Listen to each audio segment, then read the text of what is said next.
continuando a segunda parte de fatores que influenciam no clima, aqui na floresta amazônica. Ela é uma floresta equatorial porque ela se encontra próxima à linha do Equador, onde há maior incidência solar e maior evaporação nos oceanos. Consequentemente, maior o índice pluviométrico nessas florestas e ocorrendo também a maior evaporação das florestas, que vai ocorrer mais chuva, mais formações de chuva. Como eu tinha falado para vocês sobre a célula Hadley e os ventos alísios que saem da linha do Equador, do sentido do Oceano Atlântico, em sentido para o Oceano Pacífico ou sentido contrário.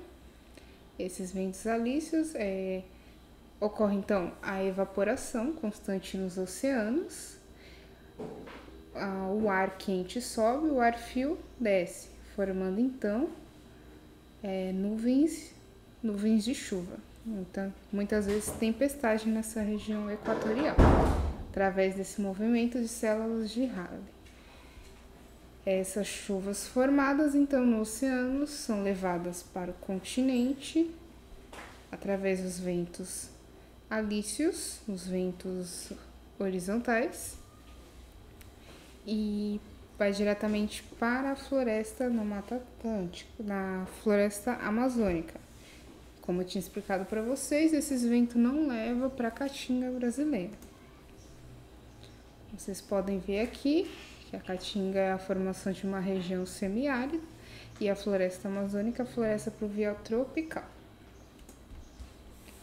A Amazônia é um bioma dividido em ecossistemas, podemos chamar de Mata de Iguapó, ocupada pelas partes mais baixas do relevo, são próximas a grandes rios e em áreas quase que constantemente alagadas. Não alagadas totalmente, que é o Pantanal.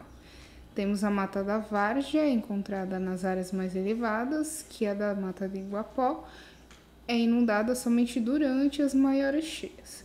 E a Mata de Terra Firme, que é situada em áreas que não são atingidas pelas cheias dos rios. As árvores, todas elas evapotranspiram porque são seres vivos, e evapora porque evapora a água que ela transpirou diretamente das suas folhas. A evapotranspiração, a gente pode ver em experimentos, que a folha ela solta água no ar, através desse processo, para a formação de nuvens.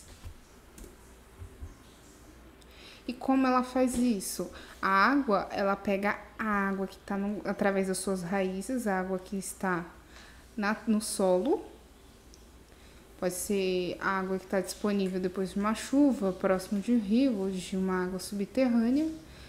Conforme vai evaporando a água das suas folhas, ocorre então um ciclo. Esse movimento de evaporação faz com que a água que está no caule, na raiz e no caule, ocorre um movimento de tensão e coesão, faz com que essas moléculas sobem conforme vai evaporando água nas folhas. Esse é o movimento de água no xilema, por isso que eles conseguem subir, através dessa evaporação. Ao contrário do floema, eu não vou entrar em questão, que é no qual é carregado a matéria elaborada, que são os açúcares, os demais matérias que ela produz. Então, a água que evapotranspira das plantas, né, depois que, como é na região equatorial, depois que evapora dos oceanos, são trazidas essas águas das chuvas para a floresta amazônica, chovendo nesse ambiente. Como é uma região equatorial, ela vai evaporar. Ocorre então a evapotranspiração dessa floresta. A floresta é úmida. Essa floresta então se condensa em forma de nuvem, essa água evaporada. Ela segue caminho lá para a Cordilheira dos Andes, chegando lá nos Andes. chove, parte chove ali em cima, onde ela consegue, algumas cadeias de montanhas, ela consegue chover ali. Como é um local alto, como eu tinha falado para vocês sobre a altitude, ocorre então a precipitação em forma de neve nas cordilheiras dos Andes. E a maior parte dessa chuva não cai ali, não se precipita em neve.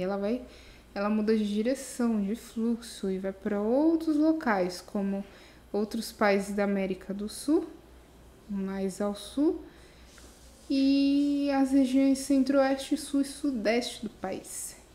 Então, os rios voadores, popularmente são chamados de rios voadores, porque evaporam e formam nuvens de chuvas dessas florestas, elas contribuem para irrigar as plantações do centro-oeste, do sul, do sudeste, para armazenar rios, represas, e contribui para as florestas, para as demais florestas como o Cerrado, Pantanal e a nossa Mata Atlântica.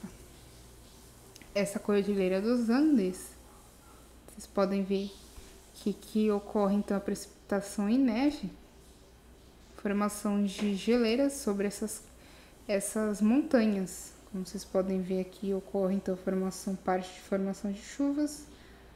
E na outra parte dele ali no Chile, não me engano, outros países, mas praticamente a maioria daqui é numa parte do Chile, que é uma região seca, porque essas cadeias de montanha, a Cordilheira dos Andes, impede que essas chuvas cheguem ali. E graças a essa Cordilheira dos Andes, essas nuvens, essas chuvas são encaminhadas para o centro-oeste, sudeste e sul do país. A precipitação em forma de neves nessas cordilheiras dos Andes, como o Himalaia, outras cordilheiras, outras cadeias de montanhas, ela, conforme a incidência do Sol, essas geleiras elas não acabam derretendo. Como elas acabam derretendo, elas vão escorrendo dessas montanhas e vão formando nascentes, assim como o rio Amazonas. Ele nasce através desse escoamento das geleiras nas cordilheiras dos Andes. Outra contribuição de chuvas para as florestas, né, quando há presença de florestas, quando não há presença de florestas sim asfalto, há alagamento, porque não tendo solo, com florestas não infiltra a água da chuva, então não contribui para armazenar águas subterrâneas, como os aquíferos, tá? O caso que ocorre em cidades, não há a recarga de águas subterrâneas. Essas águas que infiltram, né? Essa água subterrânea, ela pode jorrar, formando então nascentes. Então, há dois processos de formação de nascentes, que é o escoamento de águas de geleiras de montanhas e, afloramento de águas subterrâneas. Vocês podem ver aqui à esquerda a imagem de afloramento de águas subterrâneas e degelo de cadeias de montanha, de degelos. O gelo do Andes está derretendo rápido demais. E qual será o motivo? É o aquecimento global. Como ele está degelando muito rapidamente, ele escorre mais rápido e há um maior fluxo de águas escorrendo dessas geleiras e, consequentemente, acaba formando enchentes, prejudicando moradias como a comunidade andina,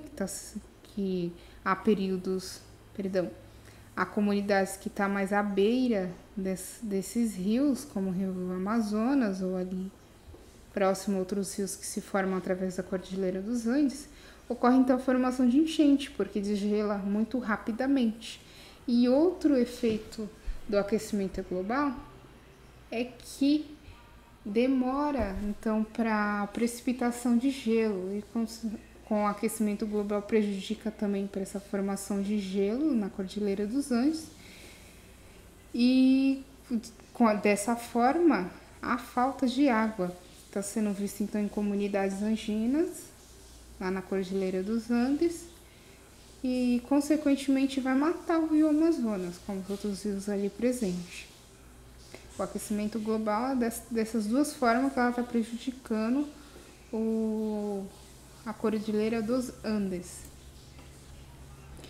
O rio Amazonas, os rios voadores, como eu tinha falado, ele é tão importante para o nosso país porque não só a chuva, a evaporação do oceano que vem do litoral, nem as massas de polares, que são as frentes frias, trazem chuva, mas a maior parte dessa umidade aqui próximo da serra, né, acima da serra do litoral, é as nuvens da floresta amazônica que trazem chuvas para cá, tá? Os rios voadores. Então ele contribui para a formação desses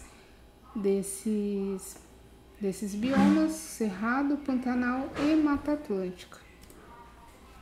Os ecossistemas do bioma Mata Atlântica, as chuvas do Atlântico, ele é influenciado pelas chuvas do Atlântico, que vem ali direto do litoral, pelas frentes frias que eu falei, ou indiretamente do Oceano Atlântico pelas florestas amazônicas através dos rios voadores.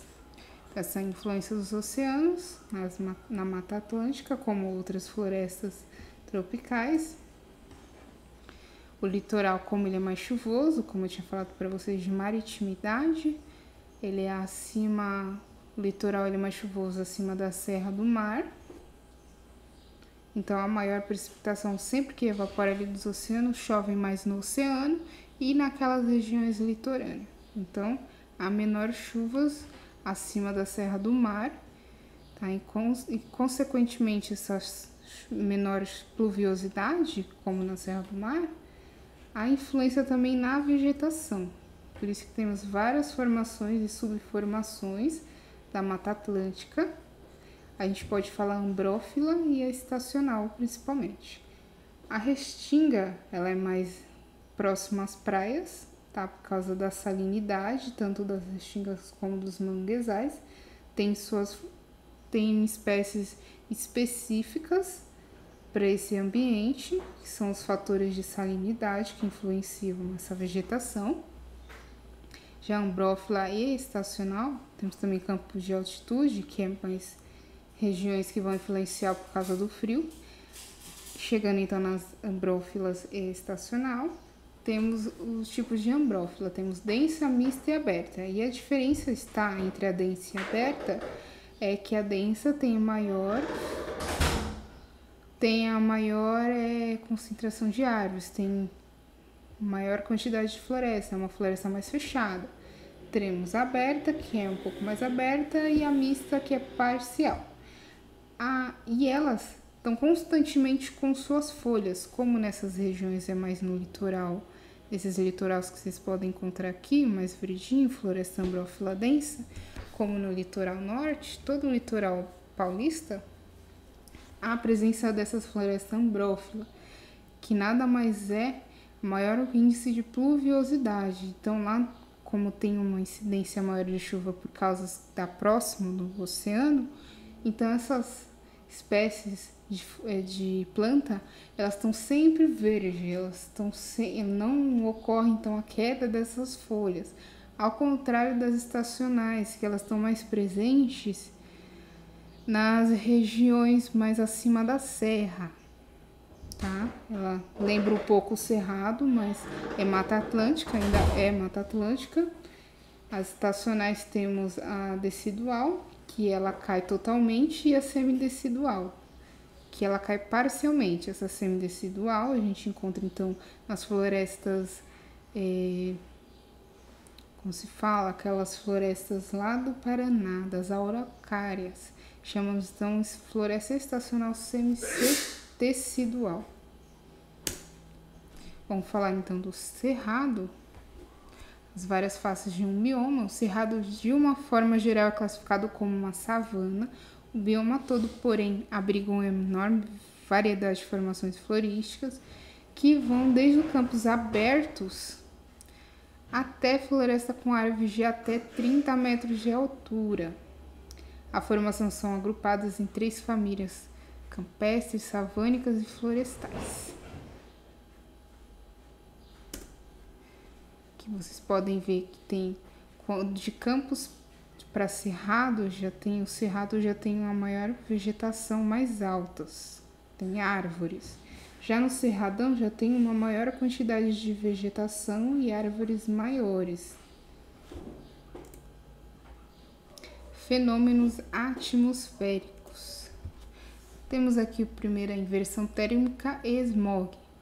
Nas metrópoles, observe grande quantidade de calor durante o dia, devido às elevadas concentrações de áreas construídas.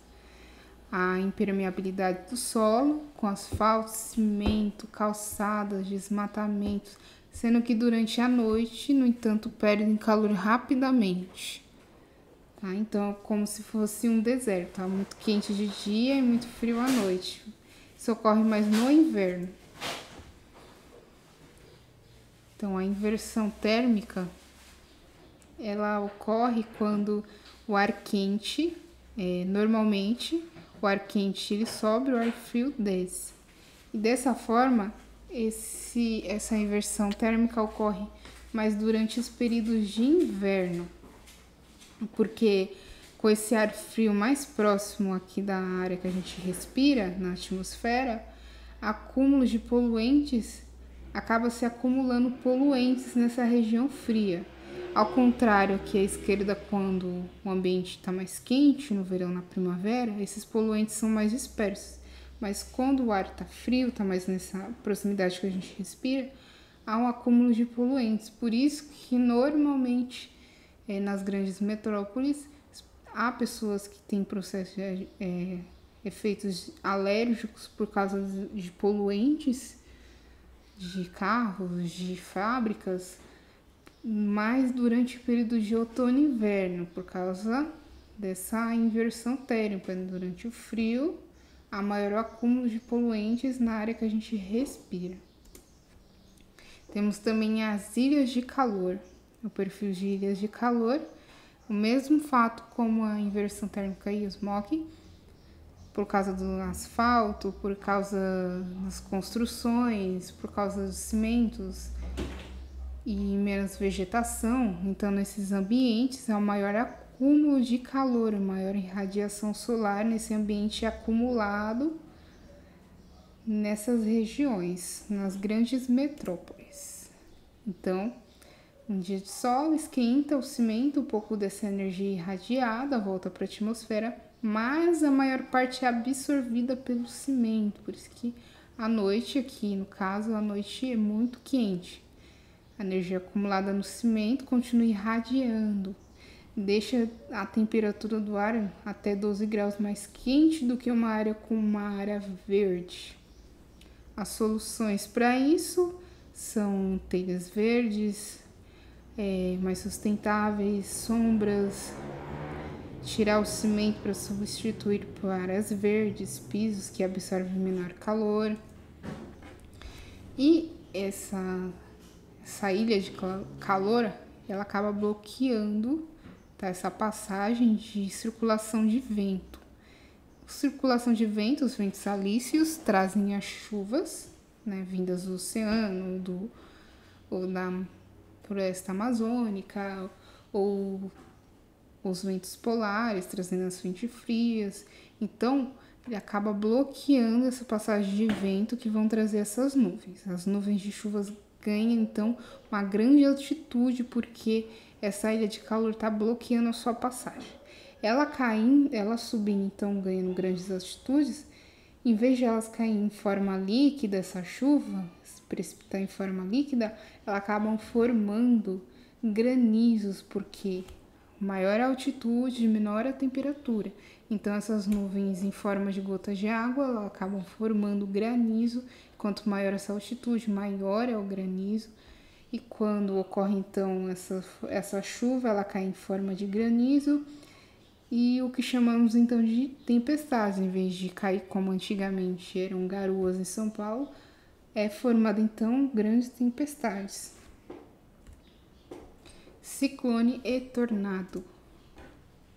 Ciclones, por definição, são fortes ventos carregados de umidade que giram em sentido circular em razão do efeito Coriolis. Geralmente, os ventos provocados apresentam velocidades superiores a 200 km por hora e possuem uma larga extensão, sendo completamente vistos somente por imagens de satélite. Quando um ciclone acontece no Oceano Pacífico ou no Índico, ele recebe o nome de tufão. Já quando ele acontece no Oceano Atlântico, recebe o nome de furacão. Formação de ciclones e tornados, tá? Como a mesma formação de chuvas no oceano, como no continente, mas precisamente no oceano, o ar quente sobe e o ar quente frio. Ocorre alguma formação no meio da tempestade por meio forte, a parte de uma nuvem desce em forma de vórtice em direção ao solo. Isso acontece devido ao encontro do ar quente que sobe e o ar frio que desce. Se as condições de temperatura e ventos entre os outros forem favoráveis, a vórtice alcance o solo, podendo atingir velocidade de 200 metros por segundo. Com a mudança das condições, tornando passa a se fechar e a vórtice retorna à nuvem. Combinações da superfície aquecida, o que ocorre nos oceanos é a combinação da superfície aquecida, né, as correntes quentes, e ventos polares, os ventos polares de leste, ventos polares oeste, aquelas frentes frias. Então, ocorre então essa formação, né? Porque para se formar as nuvens precisa de um ar quente, um ar frio. Ocorre então a combinação dessa superfície aquecida do oceano, que vai evaporando, e se encontra com esses ventos polares para formar então ciclones e tornados. Formação nos oceanos, temos a temperatura oceânica de mais de 26 graus, forte umidade favorecem a sua formação. A água evapora na superfície do oceano e entra em contato com as massas de ar frio, formando as nuvens, normalmente uma chuva normal. Uma coluna de baixa pressão gera esses ventos em espiral. À medida que a pressão da coluna central se debilita, a velocidade do vento aumenta ao seu redor, formando ciclones ou tornados.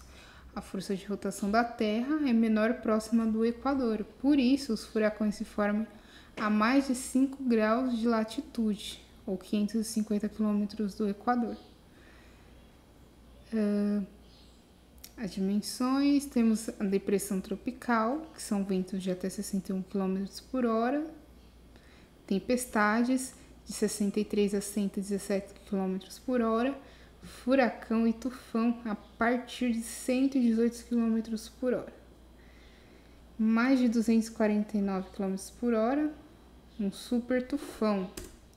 E o tornado são os fenômenos também motivados pelo rápido deslocamento do vento em forma circular, porém em menores extensões, mas com uma capacidade de destrutiva até maior. Haja vista que os seus ventos podem chegar a 800 km por hora. Eles são muito comuns no interior continental da América do Norte. El Niño e La Nina. Derivado do espanhol, a palavra El Niño refere-se à presença de águas quentes que todos os anos aparecem na costa norte do Peru e do Equador. Chamaram a esta presença de água mais quente de corrente El Niño, em referência ao Ninho, Jesus Menino. Isso pelo fato de que a ocorrência da ressurgência proporciona acréscimo de peixes, ressurgência que eu tinha passado para vocês, na superfície marítima. Os efeitos do El Niño no Brasil. Os ventos alísios, que sopram de leste para a direção oeste, perto do Equador, ficam mais fracos. A desaceleração dos ventos causa um superaquecimento da água superficiais do Oceano Pacífico. E perto da linha do Equador, ali no Equador, Peru, o aquecimento do oceano e os ventos fracos alteram a circulação atmosférica e distribuição das chuvas nas regiões tropicais. Aqui vai da linha do Equador até a linha dos trópicos. Então, o El Niño, os efeitos em dezembro, janeiro e fevereiro. Ele ocorre aqui normalmente em dezembro, janeiro e fevereiro, é verão aqui no hemisfério sul. E esses efeitos de El Niño ocorrem então a forma seca no nordeste, normalmente, mas também lá no norte. Quente e chuvoso ali na região sudeste e sul. E também na região ali do próximo ao Oceano Pacífico, onde fica o Peru e o Equador. Chuvoso e quente também no oceano, em direção à Oceania. Deixa o ambiente seco ali nos países como Nova Zelândia, Indonésia. E quente ali na Austrália, né? Que pode ocasionar em locais muito quentes, seco, pode ocasionar em queimadas de florestas. Quente, transformando então em ambientes mais quentes, sendo que ali no hemisfério norte seria frio, né? Que é o inverno. Chuvoso ali na África e mais abaixo seco e quente. Outros efeitos do El Niño, o mesmo ocorre aqui no Brasil, na América do Sul, perdão. Quente e chuvoso ali na região sudeste e sul. Quente e chuvoso também do outro lado, da cordilheiras, como do Chile e Argentina. Torna chuvoso o hemisfério, nesse período de junho, julho e agosto. É inverno no hemisfério sul, tá? Chuvoso lá no hemisfério norte, no oceano. Parte de algumas ilhas ali da Oceania deixa ele seco e frio. Seco ali na Austrália, um inverno muito seco, que ocasiona então em queimadas. Também seco ali na Índia, na Indonésia, na Nova Zelândia. E os efeitos de Lanina, que é um efeito contrário, que é um resfriamento daquela região ali do Pacífico. Dezembro, janeiro e fevereiro, que normalmente é verão no hemisfério sul e inverno no hemisfério norte, ocasiona maior frio ali na região norte e ocasiona frio também uma parte da África, frio chuvoso em outra parte, e frio aqui no sudeste, próximo ao nordeste, chuvoso na região nordeste e norte, chuvoso na Nova Zelândia, na Indonésia, e o ambiente seco na África e seco e frio ali na região do Peru e do Equador e no Oceano Pacífico. Outro efeito de Lanina, julho e agosto, que é inverno no Brasil. Ele torna o ambiente mais seco no sul e sudeste do país, frio e chuvoso na América Central, frio ali naquela região do Andes, no Chile, Peru, Equador, seco no Oceano Pacífico, quente ali na Austrália, ocasionando queimadas, mas a parte chuvosa mais abaixo, no sul da Austrália, quente e chuvoso nos demais países da Oceania, como a Indonésia, Nova Zelândia, e chuvoso na Índia, e frio ali numa parte do litoral ali da África. Essa foi a aula de fatores que influenciam no clima. Espero que vocês tenham gostado. Vou ficando por aqui. Até mais. Tchau, tchau.